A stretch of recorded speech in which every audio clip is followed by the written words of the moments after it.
ഹൃദയം നുറുങ്ങുന്ന അനുഭവമാണ് മാധ്യമപ്രവർത്തക റൂല ഹസനൈന് പങ്കുവെക്കാനുള്ളത്.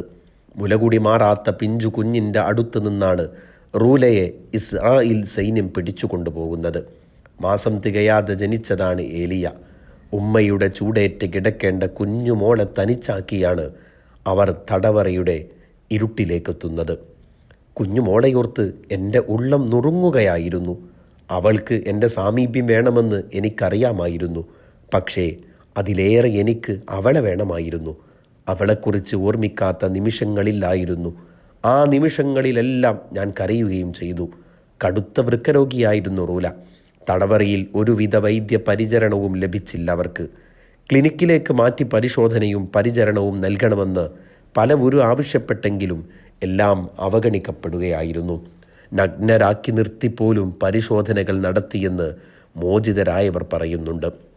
ഞങ്ങളെ എല്ലാവരെയും തന്നെ വിവസ്ത്രരാക്കി നിർത്തി പരിശോധന നടത്തി.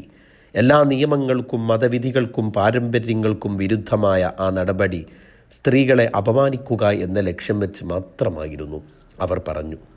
ഓർമ്മകളെപ്പോലും നോവേറ്റുന്ന ഗാഠനിദ്രകളെപ്പോലും ഞെട്ടിയുണർത്തുന്ന തടവറക്കാലത്ത് നിന്ന് പിറന്ന മണ്ണിൻ്റെ നനവിലേക്ക് തിരിച്ചെത്തുന്ന അവരെ കാത്ത് പക്ഷേ പഴയ ഗസയുടെ ശേഷിപ്പുകൾ പോലുമില്ല. പൂത്തുനിന്ന ഒലീവ് മരങ്ങൾ കരിഞ്ഞിരിക്കുന്നു. ശേഷിക്കുന്ന ഇത്തിരി പച്ചപ്പുകളിൽ ഉണങ്ങിപ്പിടിച്ച ചോരക്കറകളാണ്. ഇമ്പമാർന്ന വീടകങ്ങൾക്ക് പകരം കോൺക്രീറ്റ് കൂനകൾ മാത്രമാണ് ബാക്കി. ചേർത്തണക്കേണ്ട പലരും രക്തസാക്ഷിത്വത്തിൻ്റെ മഹത്വത്തിലേക്ക് ഉയർത്തപ്പെട്ടിരിക്കുന്നു.